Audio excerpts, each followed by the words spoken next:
United States of America, Joe Biden.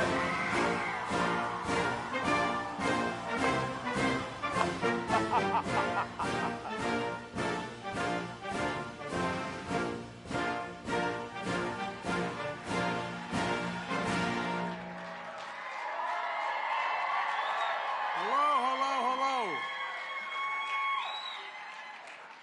It's great to be back with you all in person this time. Please sit down. If you have a seat.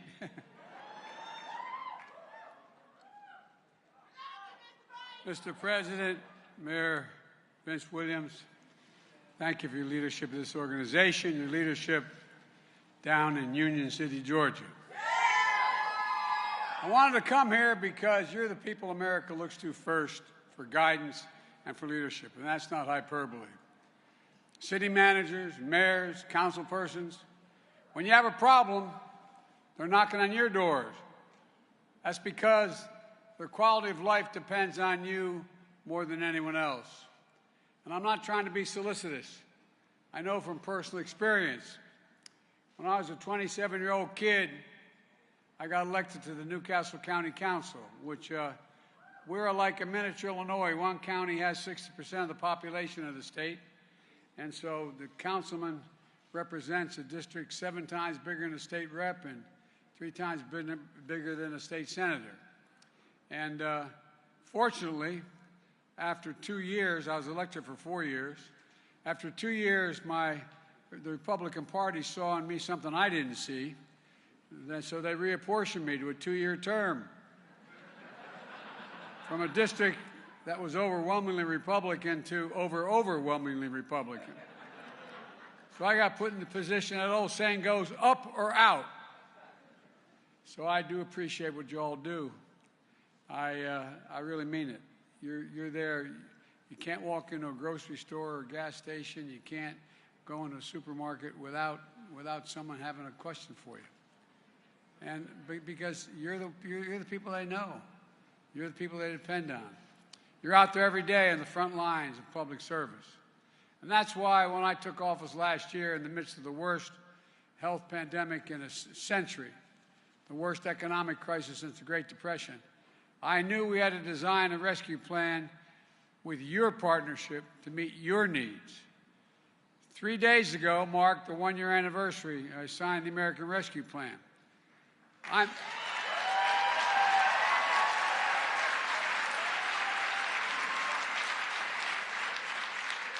I learned as a councilman, I never have anything that's intended to be shared by the cities and towns that has to go through a state legislature. No, I mean it. The most significant investment in local government in all of history was in that plan. And frankly, you couldn't have gotten it done without your support and so many local officials around the country. I don't need to remind you the situation you all inherited in 2020, the pain, the disruption, the stress of your local budgets, requiring you to lay off cops, firefighters, teachers. So many people lost their jobs. And to remember the lines of cars stretching for miles in your communities, with families just waiting for a box of food to be put in the back seat of the trunk. Because of this law, we were able to help 41 million Americans put food on the table for the better part of a year. Because of this law, we helped keep a roof over 4 million people's heads. And it gave families what my dad would call just a little bit of breathing room in a tough time. And it worked. Because we took action, America added 6.7 million jobs last year. More jobs created in 1 year than ever before in American history, and hadn't stopped. We're now well over 7 million jobs, 678,000 just last month. The unemployment rate is down to 3.8%. The economy grew at 5.7% last year. The strongest growth in 4 decades. The leading financial team on Wall Street, Moody's, estimated that because of the rescue plan, 4 million more jobs were created, and unemployment is lower by 2% than it would have been had we failed to act.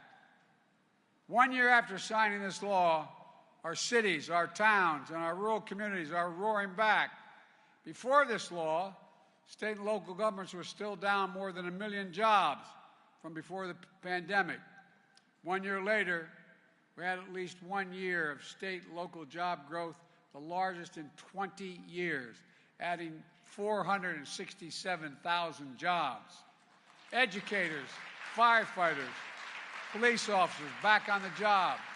Before this law, fewer than half our schools were open, putting an extraordinary strain on parents and teachers and students. 1 year later, more than 99% of our schools are open, and kids are back in the classroom. And folks, we just had the strongest year of hiring teachers and educators on record. But there's more to the story than that.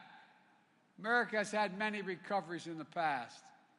But underneath those recoveries, there's also been a lot of lasting pain.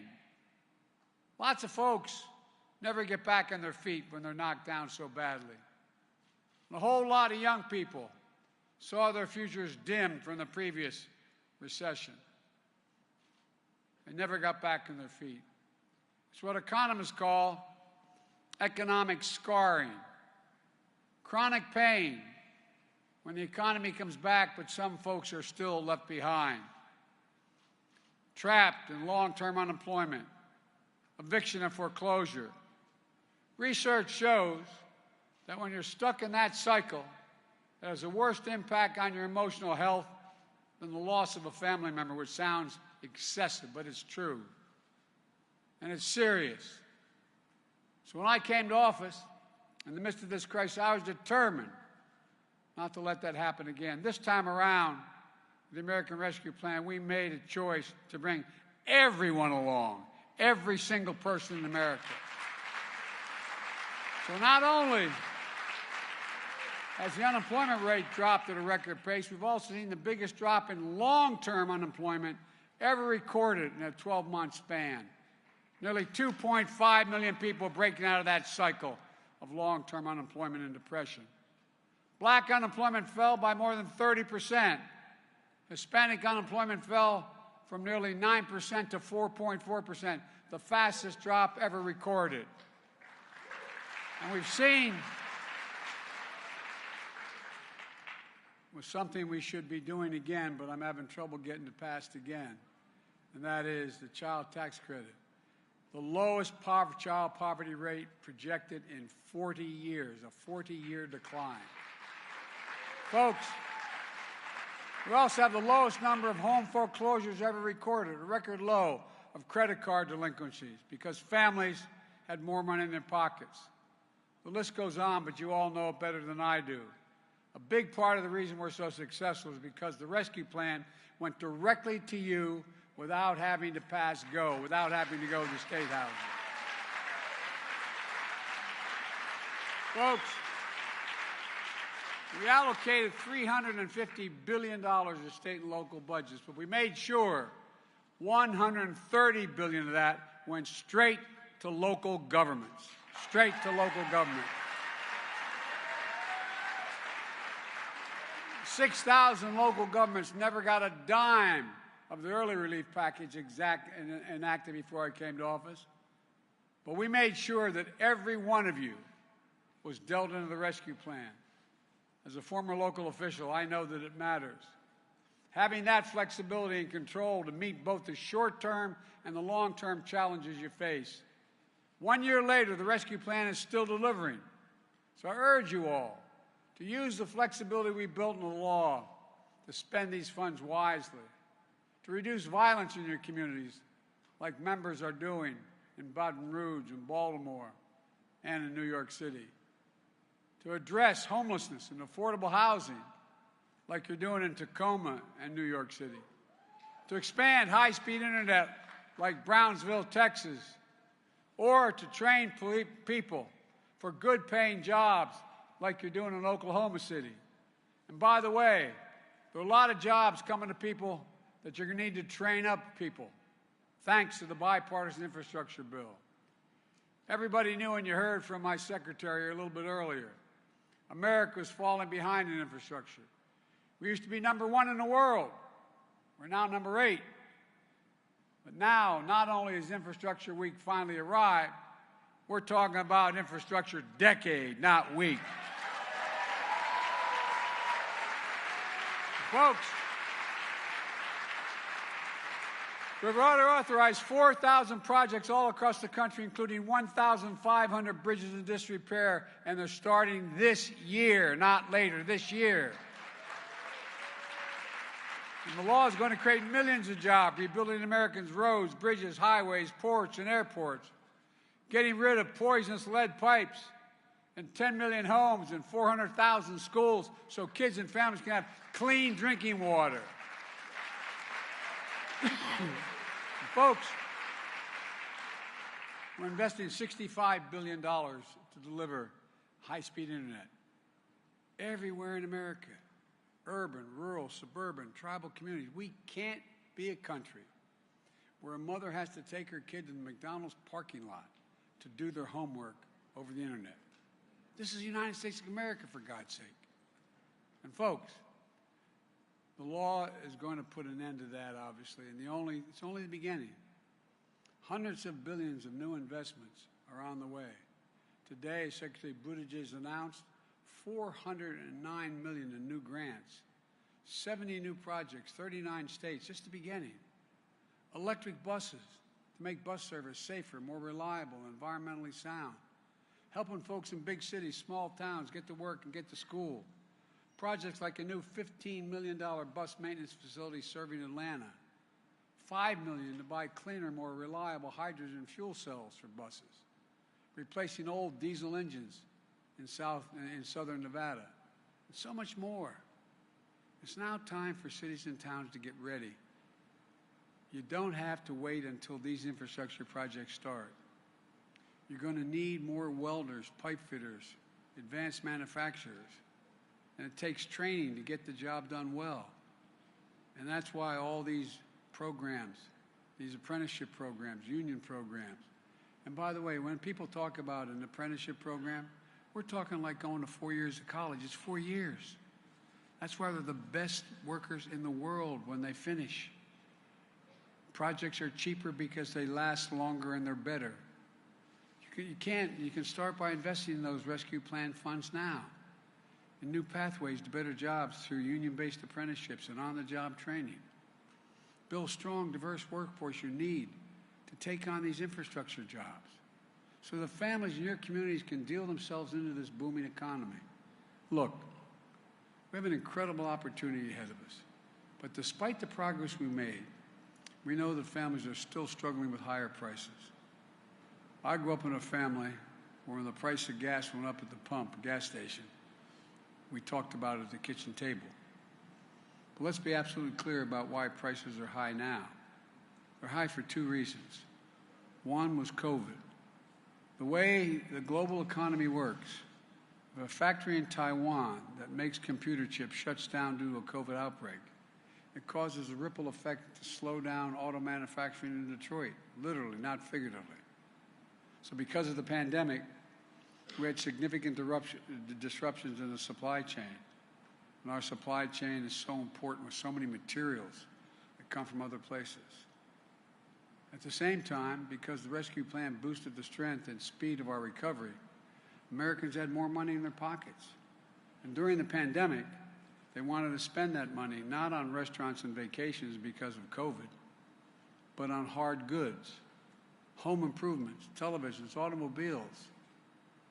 But the lumber factories weren't open. They weren't making 2x4s. Plywood wasn't available. I can go down the list. The very products that we needed for the things they wanted to buy are slowed down by disruptions in the supply chain. So what happens? Prices went up significantly. Just look at automobiles. Last year, new automobiles accounted for 1/3 of all the inflation in America because the auto companies couldn't get the computer chips. The price of an automobile skyrocketed. And now, the second big reason for inflation is Vladimir Putin and gas prices. Not a joke. We've seen the price of gas go up over $1 just since he put his troops on the border of Ukraine. They went up $1.05. Big part of that reason is Putin began amassing troops along the border and then crossed. And guess what? The world took notice. The market anticipated. Prices went up. And then Putin invaded. Make no mistake, the current spike in gas prices is largely the fault of Vladimir Putin. It has nothing to do with the American Rescue Plan. Back to Wall Street. Wall Street estimated that the San Francisco Federal Reserve analyzed it, said the rescue plan contributed only 0.3% to inflation. 0.3%. That's coming from the Fed. Rescuing our economy didn't cause this problem, but we're working to fix it. We're building this economy from the bottom up and the middle out, and something incredible is happening. We're seeing a manufacturing revival like never before. The pride that comes from stamping products made in America. That, hold a minute, one of the things you should be aware of, there's a law I was unaware of when I was a senator, to be honest with you. It's called Made in America. As President of the United States, I get to allocate over $600 billion in spending on federal projects. Any federal project, President since 1939, has been able to say that entire project has to be made in America before I'm going to pay for it. Well, guess what? 55% of the product was made in America was thought to be made in America. I'm changing that. I'm changing that. It has to be a minimum of 75%, and then,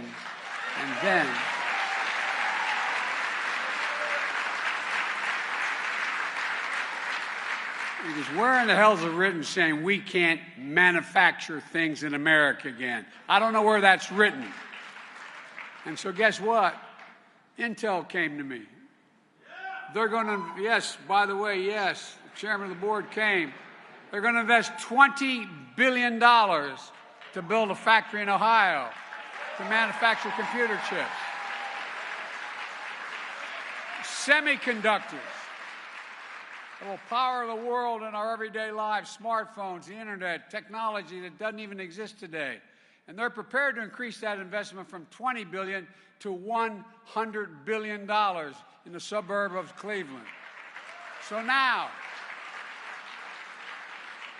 create over 12,000 jobs, some of them just building the facilities, but the rest, blue-collar workers making an average of $135,000 a year in these factories. And as soon as the Congress sends me the bipartisan innovation bill, a bill that will invest another $52 billion in computer chips, I might add, by the way, we invented the computer chip here in America. We advanced the computer chip here in America. Then we stopped making the computer chip here in America. And that's going to bring down prices of automobiles, appliances, and so much more. And that's not just Intel. So look at Ford. I had a long discussion with Ford and General Motors and the Detroit factories. Ford's committed $11 billion to build electric vehicles in America, the biggest investment they've ever made. GM has committed $7 billion to build electric vehicles. Just a few years ago, these companies might have built these factories elsewhere. Not now. They're building it right here in the United States of America again. But look, we also know there's much more than one way to increase people's standard of living. You can reduce the cost. Look, right now, what's the problem?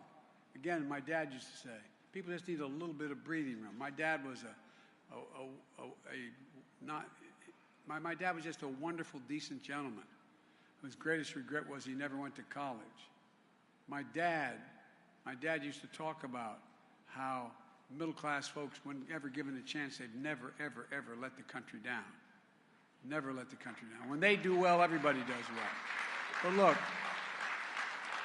so gasoline prices, home heating oil prices are going to continue to go up because of these embargoes on Russian oil and other things that he's brought on.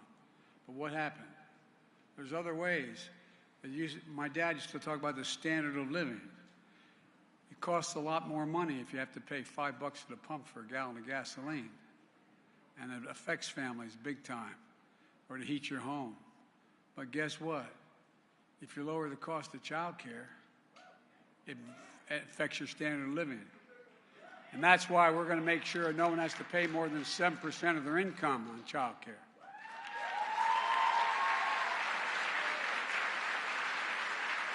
There are over 200,000 kids in America and many more adults with type 1 diabetes needing insulin every day. It costs $10 to make a vial of insulin.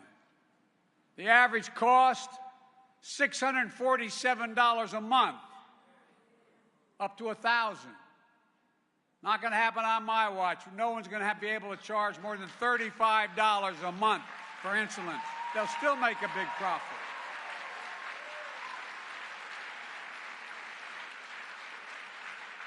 The average family, when we passed the provision allowing for tax credit for homeowners to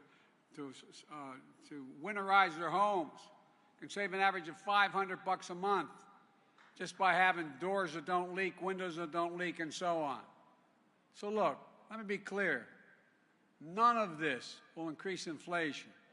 17 Nobel Prize winners in economics wrote to me saying it would ease inflationary pressures. We can also do it without raising a single penny on tax of anybody making under $400,000 a year. You make less than $400,000, you're not going to pay a penny in tax. We have to do this by asking the top and the biggest corporations to pay a little more. Look, I'm a capitalist. If you can make $1 million or $1 billion, good for you. But pay your fair share. Pay a little bit.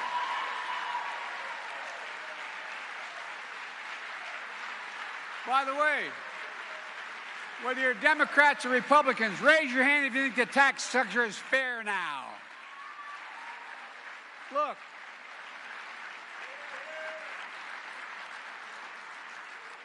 '55. I come from the corporate capital of the world. You got it.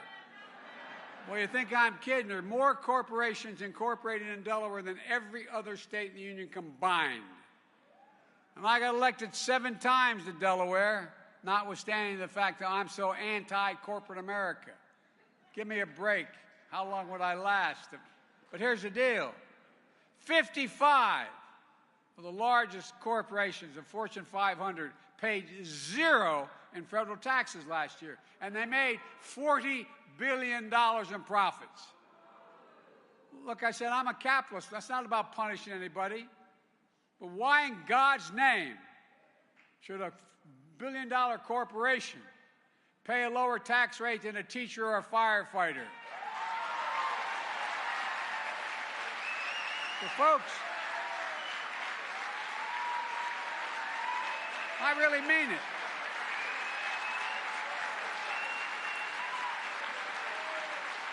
We can raise the standard of living for hard-working families without raising taxes, without raising inflation, without raising the deficit. Let me remind everybody, I actually last year cut the budget $360 billion cutting the budget.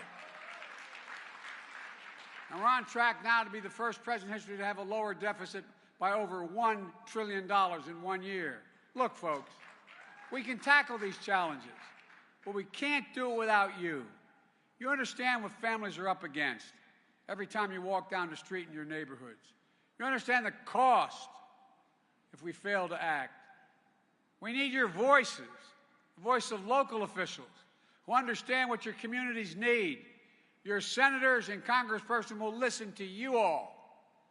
If you can get this done, if we can get it done, there's no limit to what America can achieve. So let's give working people the quality they deserve, the quality of life. Let's face the challenge ahead and let's keep building a better America. We can do this. Thank you for taking the time. Love you all. Keep at it. Thank you, thank you, thank you.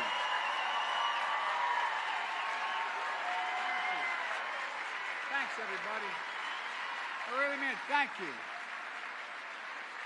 Every time I'd walk out of my grandpop's house up in Scranton, Pennsylvania, his name was Ambrose Finnegan, he'd yell, "Joey, keep the faith." And my grandmother, no, Joey, spread it. Go spread the faith. Let's get it done. Thank you.